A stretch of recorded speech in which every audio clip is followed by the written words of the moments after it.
Welcome everyone to another live episode here on infosec.live, where we give you, our audience, the chance to learn from and interact with our industry's leadership. And today we have a very special cloud focus with Andrei Stefanie from ScyScale. But before we bring him on, where we will be discovering how you can secure your cloud when you don't have a big security team or even a big budget to lean on. For those new to the channel, I'm your host, Simon Lindstedt, and by sharing stories and best practices over the last few months, it's led to over 100,000 views here on our channel by you, our amazing 7,500 subscribers. So a huge thank you for your engagement, and thanks to your support, it's also led to the launch, as many of you know, to our in-person community-driven events in both the UK and the US, with a focus on knowledge sharing, networking, and definitely no sales pitches. If you're interested in checking that out, page is there if you want to take a snapshot of that. More info with the events that are planned for London in December, and a return to the US tour kicking off in early 24 with New York, Miami, Austin, and Tampa. Chance to get some more hats. But meanwhile, back in the community, we have study groups, mentor sessions, and regular networking sessions to help you raise your game in cybersecurity. And next week, we're kicking off our exclusive Ask the Expert series, where our community members gain advice and guidance from leaders in the industry. And next week, we have Alex and Ryan from the Adeptis group, helping with all things recruitment. Now, if you want to join that community, another little QR code for you there, join us using that code. And again, if you'd like to support the wider InfoSec Live community, or indeed just buy me a cheeky decaf coffee or even a new hat, we do have a way you can show your appreciation here on our channel with 3 tiers of membership, allowing you to show your support in any way that you can. But whether you join or not, being here and engaging with our content is what really matters. And again, if you'd like your business featured on our channel, a bit like ScyScale are today, please do reach out to me via the community. So if you're watching this live, please do like and subscribe. We want to make these events as interactive as possible, and make sure that you drop any questions in the chat. It's time for the show. Let's bring Andrei on.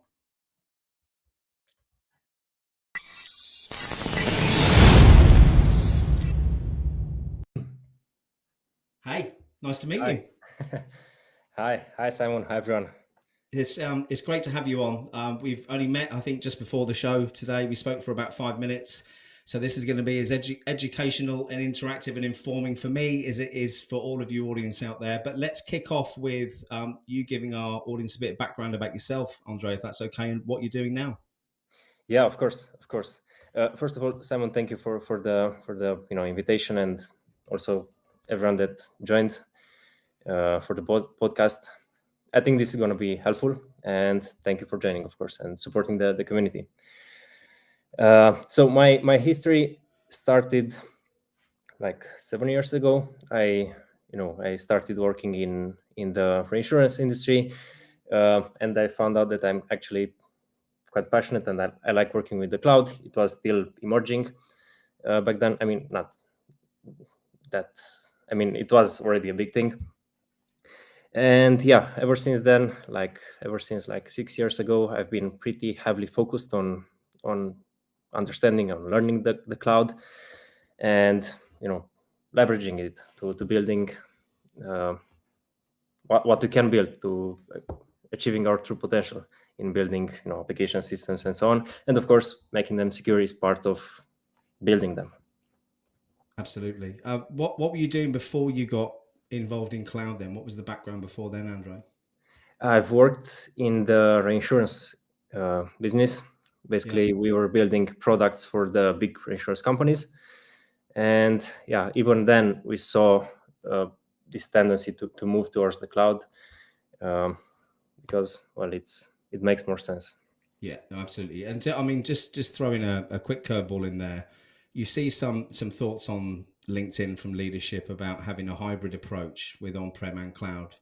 Do you have any thoughts around how that's going to move in the future? Do you think more people will come back to having it on-prem as well as cloud, or do you think the growth to cloud will continue? So from what we've seen, again, I've been personally involved. So part of my job at ScyScale is to talk to people, and we've had over 150 customer interviews. That's how we call them. Yeah. Over the past 2 years, and we learned a lot from them, and also talking to different people at various events. It definitely seems that organizations are still adopting the cloud. They're moving towards it more and more. However, there will always be those industries, those special requirements that will require the organizations to keep some workloads on-prem, to have complete control over them, and that's fine. I think the way forward will be a hybrid. Now, of course, there are companies that can be fully cloud native, fully in the cloud, but the big organizations, especially perhaps financial institutions or doing health related work, they'll probably stay or keep some workloads on-prem. Yeah, no, that makes sense. Thank you. That was a personal interest question more than anything else. I'm going to dig in and pick up Prashant's question in there before we get started, and then I'm going to move on to what you're doing at ScyScale, who ScyScale are, and then we're going to talk about how you can improve your security without those big budgets, which is kind of the hook that we've given for this show today. But the audience watching is a mix of, we've got a couple of CISOs in there, we've got a very high up red teaming guy in the audience, and we've also got some people who are looking to break in and continuously learn and improve. And Prashant's question is a good one. We're advocates in the community of trying to find as much education and training as you can for free before you start paying money out. So I'll bring the question up, which is this: what's the best way to learn about the cloud without spending big money? Any suggestions for Prashant? Yes. In fact, this is like what I like to do, to Okay. teach about the Right cloud. answer. Yeah. Yeah. So first of all, it depends on the provider that you want, because your experience may vary between the directions that you choose. For example, you might choose to follow some online courses, Yeah. and you might find some excellent ones, for example, for AWS. At least that has been my experience so far. Now, of course, you can always leverage the free credits, and all providers will give you some credits for a few months or maybe 1 year or so. But I believe you already knew about those.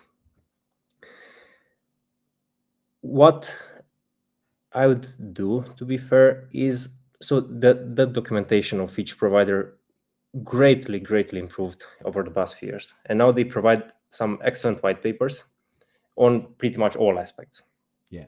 And what I do is probably I just go to the well-architected frameworks. All the major providers offer them.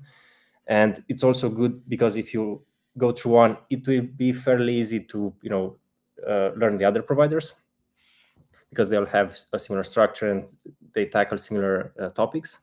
Yeah.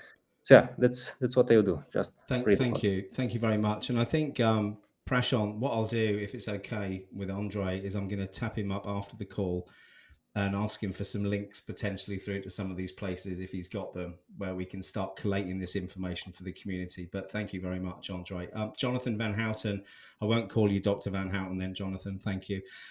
He made a couple of comments on what you were talking about earlier, saying that there will always be hybrid cloud. Some companies are abject to put certain types of data streams into the public cloud environment, which makes absolute sense.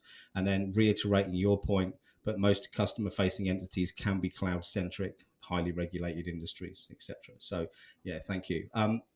And then he finally says, I have a vast amount of experience in spending way too much money to learn. And I think there's a lot of people in the industry who can say the same, but there's definitely some free resources out there as well. Okay, moving on to, so how long have you been with ScyScale now? Let's start there. So I've joined ScyScale in 2021 July, so 2 years and a few months. Okay, and talk to me about, I'm going to put a little link up here if anyone wants to check out ScyScale site, but talk to me about ScyScale and what they do before we start digging in. Mm-hmm. So ScyScale, we're a startup.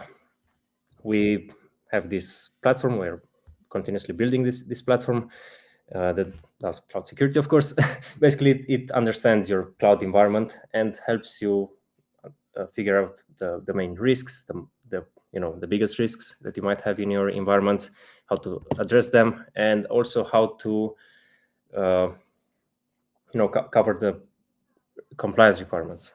Maybe and are you telling me with the catch line that we've used for this show today, is it cost effective as well, Andrei? I'm not going to use the word cheap. I'm going to use the word cost effective.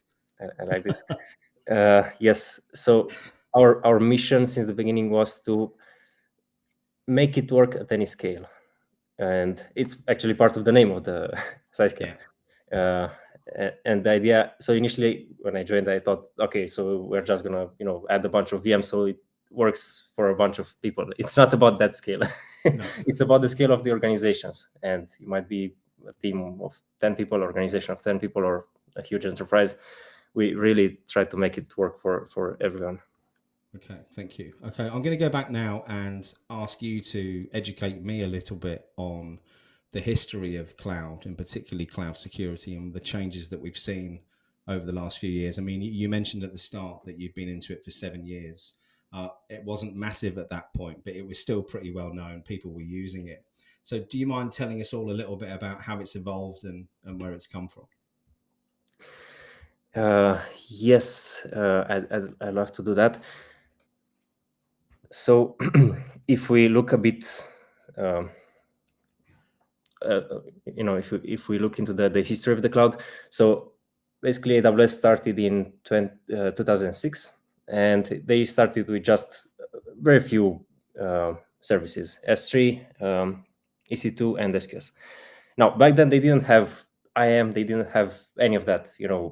A way to configure users, to grant permissions, to do the least privilege and all that. You just had your user, your root user, as it's called today, and that was it. And of course, they saw the need, and they saw that, okay, this cloud thing is actually catching up, and big organizations adopted. So they gradually introduced various modules, including the IAM module, as we know it today. And those transitions, they're very good, of course, because they make things more manageable at larger scales. But it also introduces this inflection point, this thing that you can follow the old path using the root user, which you shouldn't, of course, or choosing the new path. And if you already know the old one, you might be tempted to stick to it. And that's a common trend that we see. For example, on AWS, there is the root user. Again, that's the user that can do anything in the AWS account. It doesn't care about permissions. It can do whatever, right? If someone gains access to that, they are free to do whatever with your account and with your credit card. Well, with your cloud spending. The same thing happens, for example, on Azure. On Azure, there is the RBAC module based on role assignments and all that, and there is the classic administrators, which is kind of the old way. And again, they're harder to track, harder to control, harder to log what happens to them and all that. So ideally, we stay away from the old ways. In reality, though, you say preferably you stay away from the old ways, but what is the reality of it for companies out there who adopted the cloud many years ago? Do you come up across the fact that people are still using that a lot? So in some cases, well, actually in many cases, organizations aren't really aware of the new things, even though the providers kind of make them obvious, and they add banners to in the old services that, hey, we have this new service that you might want to use.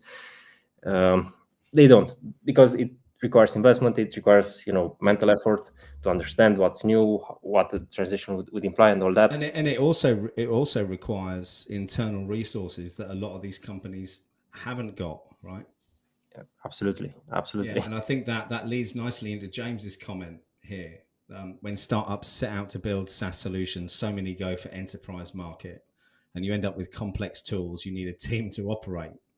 Hopefully, it's nice to see companies targeting SMEs soon. And I think one of the biggest things from interviewing CISOs and leaders over the last 18 months has been the challenges that the SME sector face when it comes to not only affordable tooling, but also engagement from companies who are actually prepared to give time and help those smaller companies who aren't chasing the enterprise big bucks all the time. Yes, definitely. I love that comment. So, well, there are other, even pragmatic reasons to, go for SMEs, go for startups. It's one reason would be that it's easier for them to adopt your tool. And so when it comes to the tool that you've built or the platform that you've built for clients, is this something that a small organization will have the resources to use? How much knowledge and education would they need? Is it something the internal IT team could pick up if they haven't got a security department? Because we're seeing that more and more with the smaller businesses who haven't taken on a CISO yet. Well, definitely that's what we're aiming for. That's okay. Yeah. Okay. Who are then the best companies that you've worked with in the industry, or are you not allowed to say that? I mean, we have some case studies on our website, but I'm not gonna say actual, examples. Yeah, sure. Okay, but there are case studies on the website. Yeah. All right then. Let's if you don't want to tell me those secrets, I'm going to ask you about the pillars of cloud security. Can you talk me through those? Yes. So again, these are things that, following on your previous question, these are things that we've seen over and over again with the customers that you asked about. So in fact, I'm kind of answering both questions. So what we've seen and what seems to work when it comes to cloud security is, first of all, doing proper identity and access management. So everything that I'm going to say is kind of obvious, and it's easy if we draw a line between cloud security and the fitness industry. No one has to be in a good shape, but most people want to. It's the same with security. I'd love to be in a good shape. Yeah. Yeah. So maybe you don't have to be secure. Maybe you do. I don't know. It's up to each organization.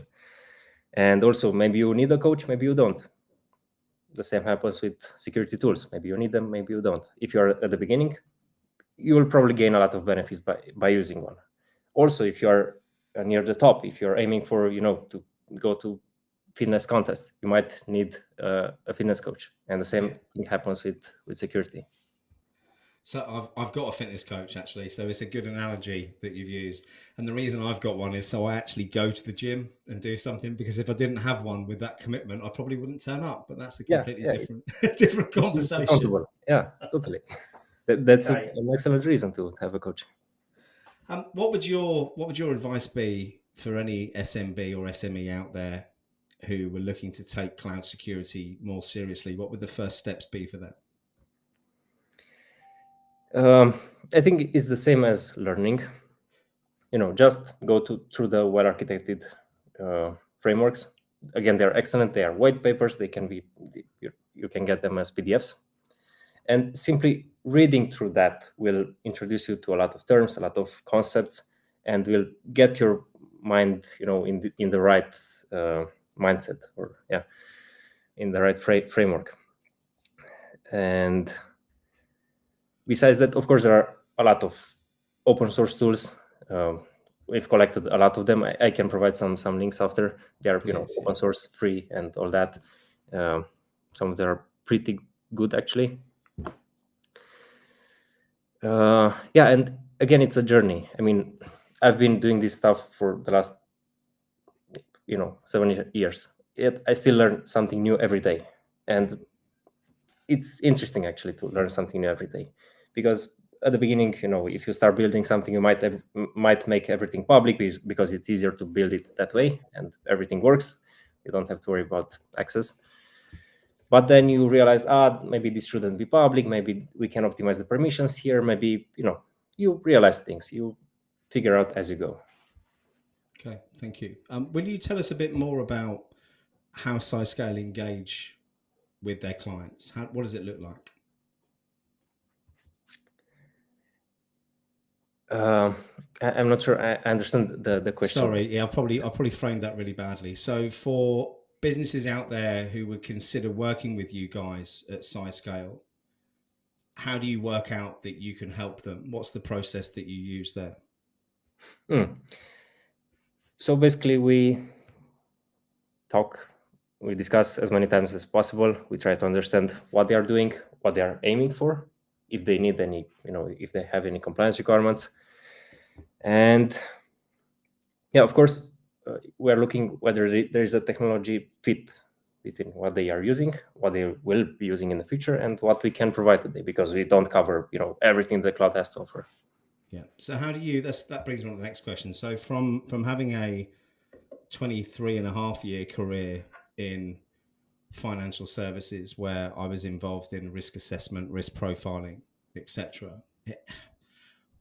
Where does this fit in with regards to so CISOs? Do you engage with CISOs and help them, or who is your target end client?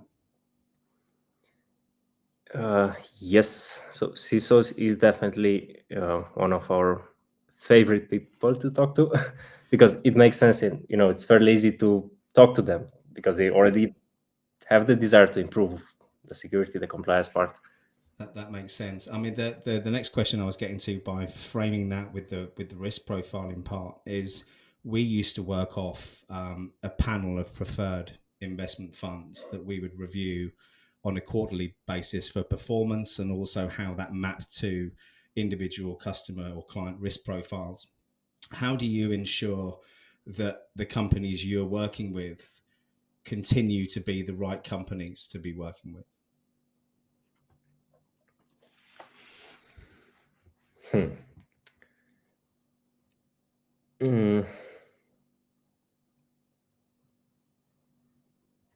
I mean,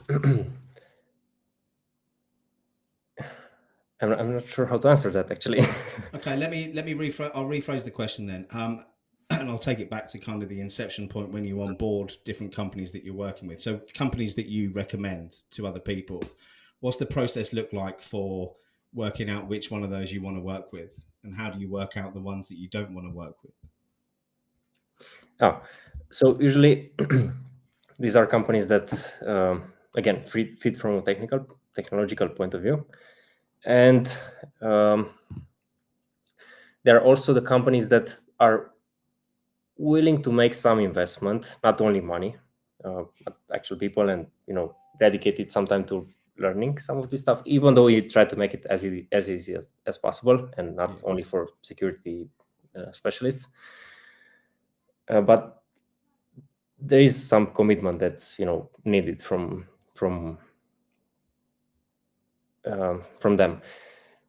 For example, if we draw a line with the pen testing industry, pen testing providers, we saw a lot of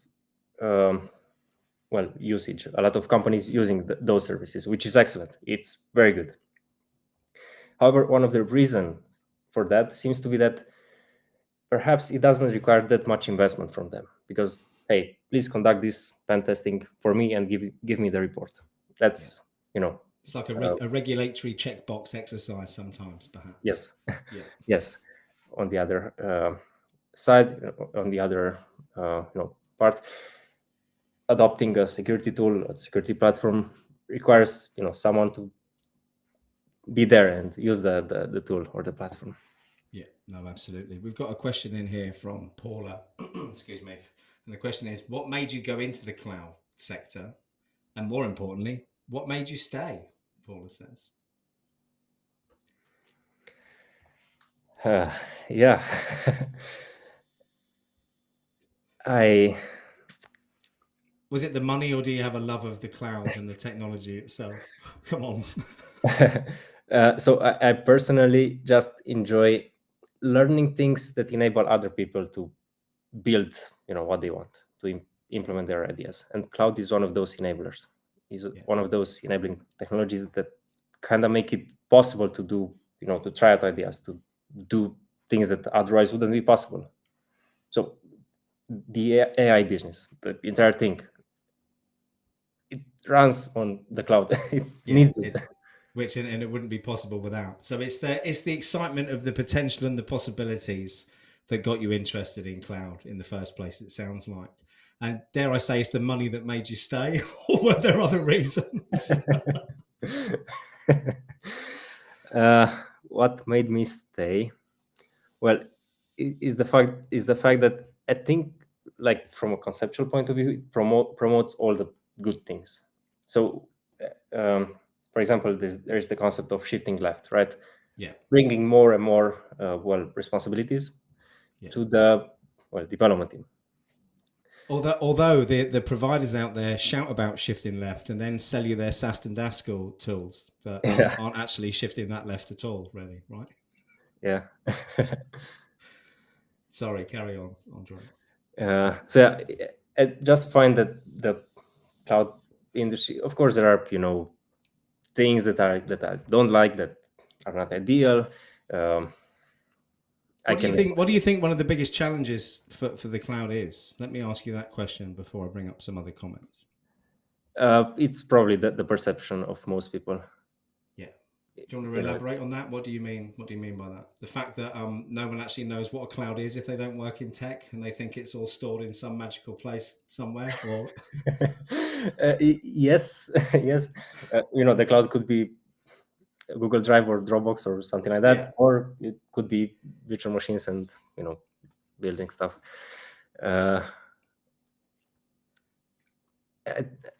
I'd go more in the direction of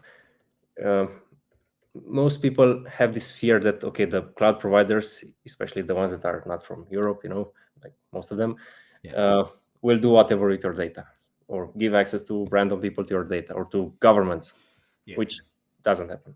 But this is the perception, the common perception. Definitely doesn't happen, or just doesn't happen.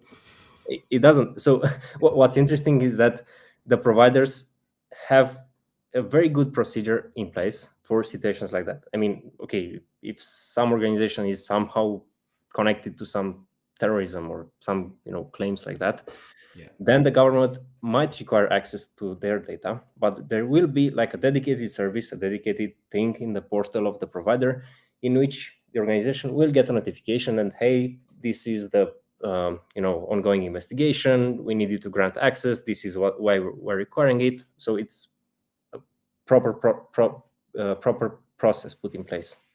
Yeah, okay, thank you. I'm going to bring up a couple of comments there. Not yours, Joe, where you ask, is there a silver lining in the future of cloud? Great joke, but I'm not going to ask that question. James Middleton has commented on one of my points here. Said pretty much all companies are now cloud companies, and cybersecurity is now cloud security. It's also impossible for humans. We get rid of, can't see all of it. It's impossible for humans to keep track of all the cloud controls, and the complexity of the cloud is holding businesses back, with automation and AI being the only way to manage your cloud estate. Would you agree with that? And if you do, would you have anything to add? Well, I agree. I agree with that. Now, of course, the cloud is complex because all of a sudden, previously, or when not using the cloud to its full extent, we just have virtual machines mostly, and some network attached storage, and that's fairly easy to work with. That's all there is.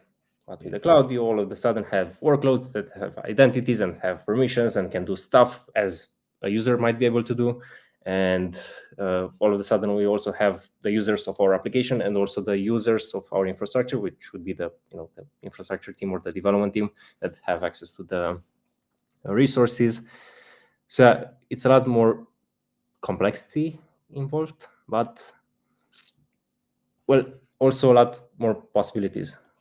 We can a lot more potential. Yeah, I love Paula's comment, which reiterates the point on the average user out there. As one of my users said, if I want to see cloud, I go outside and see plenty. But how can I put my data there? Yeah, that sounds like everyone in my house apart from my 18-year-old son. Jonathan's made a couple of follow-up comments here with regards to James's, which is 79% of businesses are hesitant to go to the cloud because of security concerns, some of which are mere perceptions of reality as opposed to actual circumstances. And then he goes on to say, in the US, shared technologies, malicious insiders, and service partner trust are the three main factors inhibiting growth. Would you agree with that? And do you have any comments? Yes. So definitely there are two main concerns when it comes to the cloud, when it comes to moving to the cloud or adopting it. The first one is cost. It's it's always about the money, because it's not necessarily the cost itself, but the uncertainty, not knowing, okay, how much this is going to cost, because some services have a really weird ways to accrue costs. But so that's definitely the first reason. And the second one is security, because there are a bunch of things that you can configure poorly. And yeah. Okay, thank you. Do you hold on, let me just bring this message off here, and I've forgotten the question I was going to ask you, so I won't ask that because it's gone from my brain. We've got a couple of minutes left, and I've got a mosquito in here that I need to get. There we go. Any last words for the audience on what ScyScale do and how you can help them if they need help? What would your message be on that? So my message would be that, so first of all, again, you might not need a security tool, a security platform. If you already know, if you like reading and learning all the time, you probably don't need it. But in the chance that you do, I'd say to choose a company that actually works with you, that actually tries to understand your needs and incorporates your needs into what they offer, into their offerings. Right, and rather than just trying to shoehorn their proposition to fit to the organization. Yes. I remembered now, before it goes out of my nearly 50-year-old brain, I'll ask you this question quickly. So a lot of the discussions I've had around cloud is about the amount of money firms are wasting paying for storage and access that they're not using. Do you come across that much when you engage with businesses, that there's money you can save them from the work that you do, or is it more of just a focus on security? So part of security is, seeing the entire infrastructure and understanding what you have running in there. And of course, if you notice that, hey, I don't know what those things are, they seem to be some leftovers, then it's going to be fairly easy to get rid of them. Yeah. Okay. Thank you. Right. Okay, everyone, we're pretty much out of time. I'm going to bring up ScyScale's QR code link once more. If you're interested in finding out more about what they're doing over there at ScyScale, please do scan that and check it out and have a look. I'm also going to get, if it's okay with you, Andrei, your LinkedIn profile, and just drop that in the chat. If anyone's got any questions for you or they want to engage, please do reach out. And again, I'd just like to say thank you so much for taking the time to come on the show today. And thank you to the audience, as usual, for your support, engagement, and jokes, of course, which is super important. And Andrei, thank you for taking the time to come on and share your experiences with us today. And I look forward to hopefully hearing back from you with some links, perhaps to some source material for people who are looking to study and learn more about it. And of course, if I come across any companies or people who are looking for advice on this, I will make sure I pass them across. But yeah, thank you so much, Andrei. Thank you, ScyScale, and thanks everyone else for tuning in. And we'll see you back tomorrow, actually, tomorrow evening. I think it's 6 p.m. BST for the very first episode of Cyber's Got Talent. where we are showcasing the talent we've got within the community. So if you're a recruiter or a hiring manager and you're looking for your next hire, join myself and Amika tomorrow for the first Cyber's Got Talent. Andrei, have an amazing evening. Everyone, have a great day. See you soon.